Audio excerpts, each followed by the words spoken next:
The best part about living in a town with a railroad is, of course, hearing the train go by at 1:30 in the morning. But anyways, this is a machine that you may not have seen in a while on the channel. I mean, when's the last time you saw this? I don't even think I was 20 yet. Oh, there's a potato. So, this is the Bissell PowerForce Model 3537. I might be wondering, how the heck did you get this? I thought you sold it. And yeah, I did. This is a new one. Well, not new, but new to me. Excuse me, Rocco. So this one I got from Catholic Charities, which you probably can't see, for $14. And I actually got another machine with it too, which I'll show you real quick. Give me one sec. Grab that. Oh, my computer's updated.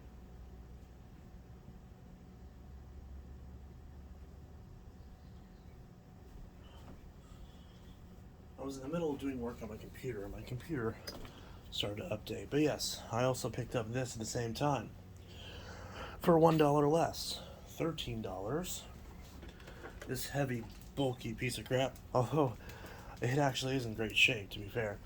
This Eureka self-propelled ESP was also at that Catholic Charities, and it was a whole dollar cheaper.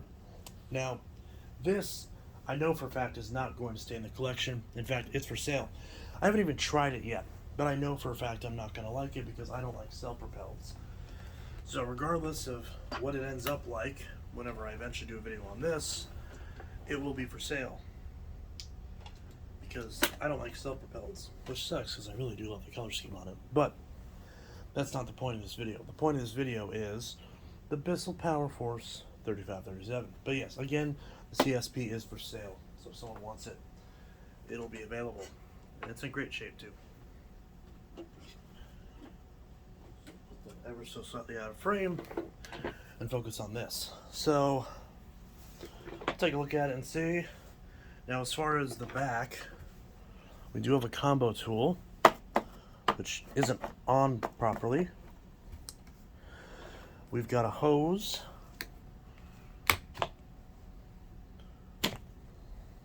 very stiff as you'd expect, and we've got, what is this?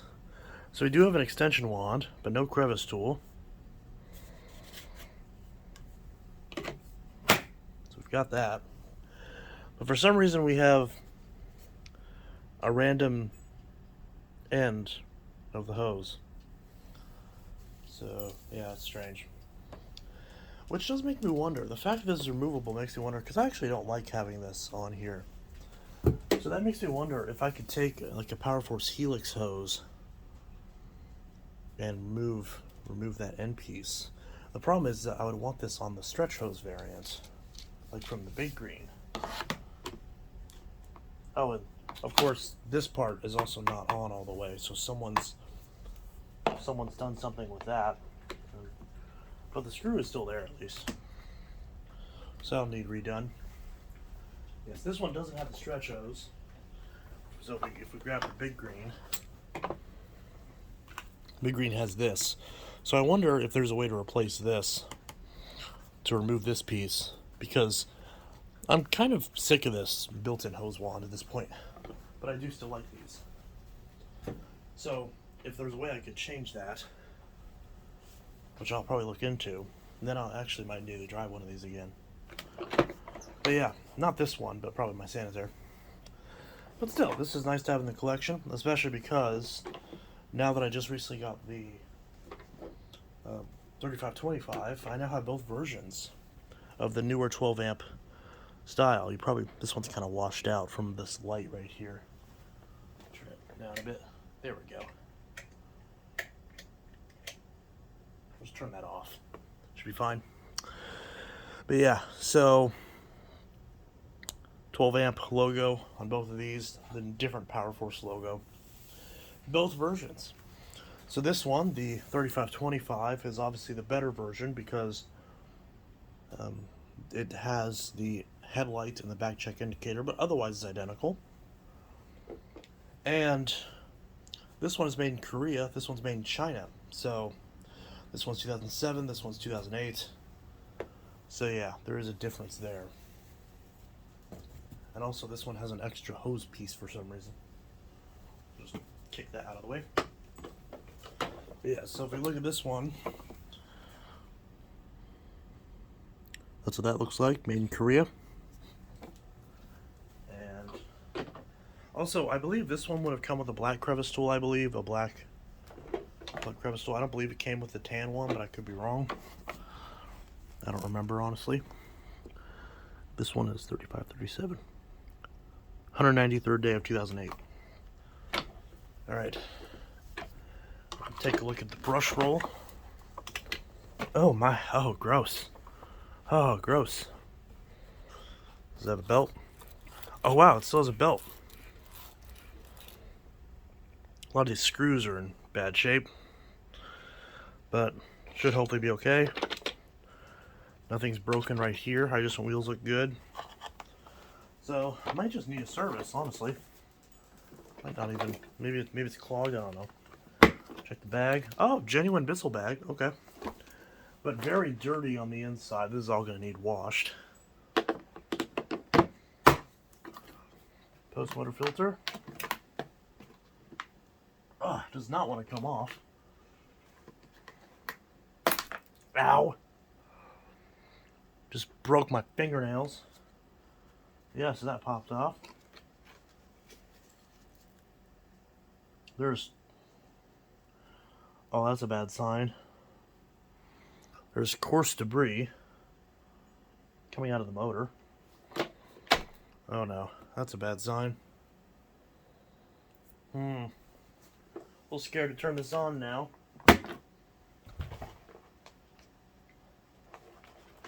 Maybe someone ran this without a bag. I don't know.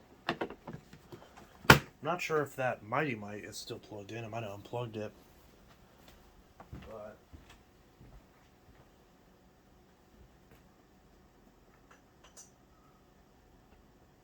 plug that back in. Try to address this first of all.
I'm kind of scared, but nevertheless,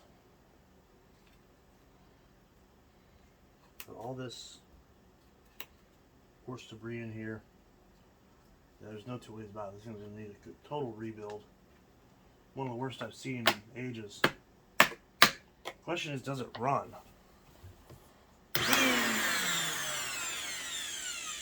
Well, it puffed out some dust. Didn't expect anything else, honestly.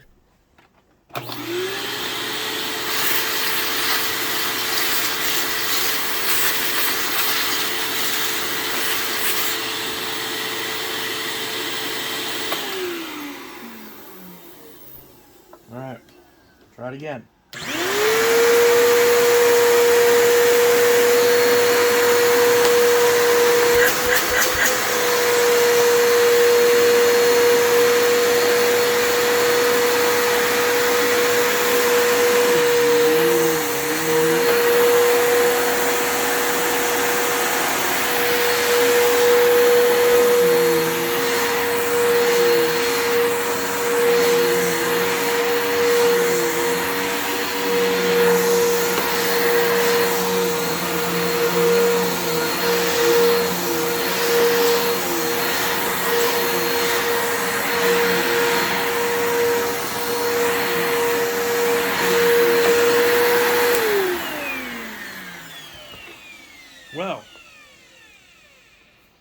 yeah, that motor is struggling. It kind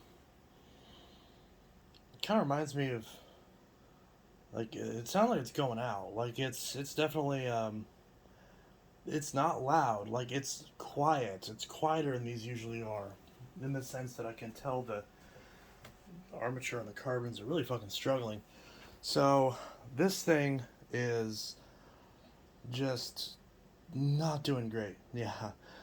This thing needs a complete rebuild. I'm gonna have to strip it all the way down to the motor, and the motor might honestly be toast. And there might be a way I can rebuild it, but who knows. But technically it does work, you know. You could run it as is until the motor blows on it. Even the belt's in good shape. Like, brush roll bearings are surprisingly in good shape, so I might be able to save the brush roll without having to rebuild it necessarily. Because Bissell brush rolls are not easy to rebuild. They're not really designed to be serviceable. But, yeah, not bad. Motor's not in the best shape, so I don't have high hopes for the longevity of this thing, as is. Unless I obviously pop a motor in it. But I don't know. I'm definitely going to clean it out and rebuild it. Strip it all the way down to the motor. Wash it all out. And see how well it turns out. And throw a crevice tool in it, which I've probably got one somewhere I can throw in it. I don't know if I have any of those long black crevice tools anymore, because I don't remember. I don't know where any of mine went. I thought I had a couple, but maybe I sold them off with machines or something, so they'd match, and I ran out of them. But I might have a gray one I could slap in there. But yeah, so it has 2 out of 3 attachments. And it actually does work. I could just use it as is if I really wanted to, if I didn't care about it blowing dust everywhere. But, you know, these things are capable of blowing a 0 on a particle counter, so there's no reason to do that. You could just, I'm going to strip it apart. Wash that filter. That filter might actually come clean. And if I put a HEPA bag in here, it'll still blow a 0 on a particle counter, so it'll still do just fine. And if you're worried about it, you can always replace it with a HEPA filter, so double filtration. The thing's not sealed, but as long as it's not full of dirt like it is now, it should be fine. I have a feeling the previous owner blew up a couple bags and didn't exactly address it properly. But there's a proof that people always talk crap on these things, and I don't understand why, because this thing is clearly, like, most machines would have died already. And this thing's still chugging. You know, this thing's, it's 2008, so it's at least 15, 16 years old. And it's still going. And it has, yeah, sure, the motor sounds rough, but it doesn't really have any signs of stopping entirely. And even if it did, 15 years is amicable for a machine that was obviously abused. So, but nobody ever wants to give these credit. They always just want to crap on them for no reason. But go buy a SIBO, it'll last 15, 20 years. It's like, well, this thing's already lasted 15. This thing was $50. So, yeah. But hey, it works. And yeah, at some point I'm gonna strip it down, clean it up, all that stuff. But yeah, my brush roll's salvageable, belt's even salvageable if I really wanted to. Maybe I'll do that. Maybe I'll see how well this thing runs without replacing any parts. Although I might throw away that bag. It's a genuine Bissell bag though. Yeah. Or wait, well actually I stand corrected. I thought it was a genuine bag. Apparently it's not. For some reason, I remember there being a genuine bag in here. Whatever. Probably great value. Still, did the trick. So anyways, it's just a quick video on the PowerForce 3537 2008. All that stuff, 12 amp Chinese, that stuff. But anyways, this is Intellitech Studio signing out. It's super late, so I'm going to go ahead and wash up my hands, all the dust. Unplug this thing, give myself a tetanus shot, and go to bed. Alright. This is Intellitech Studio signing out. I'll see you guys in the next video, and I hope you all have a good one. Peace.